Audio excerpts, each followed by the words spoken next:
نادر المياغري لعملية جراحية بالكتف بعد إصابته أثناء تدريب فريقه. اللاعب البالغ من العمر 35 سنة سيغيب بعد هذه العملية عن لقاء نهاية كأس عصبة الأبطال الإفريقية أمام نادي الترجي التونسي. اختعت العملية الجراحية أمس على يد الدكتور هيفتي اللي جا من مراكش خصيصا باش قام لي بالعملية، والحمد لله فالكل داز بخير وعلى خير. وهذه الإصابة يعني جعلتني نعرف بزاف ديال الحوايج من الجمهور المغربي عامة وخاصة الجمهور الودادي اللي كان أمس بقرب المستشفى طيلة العملية، واللي يعني هتفوا بسمية المياغري. شكرا.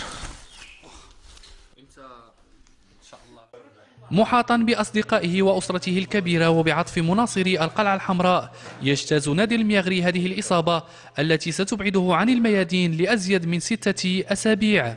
على ما قال الدكتور هيفتي فالرجوع دابا 6 سيمانات ولا 8 إن شاء الله، والحمد لله. فهذا هو الرباح الكبير في كرة القدم وهو حب الناس، لأن ماشي سهل باش يبغيوك الناس. نادر المياغري كان له دور كبير في تألق نادي الوداد في المواسم الأخيرة ووصوله لنهاية كأس عصبة الأبطال الإفريقية.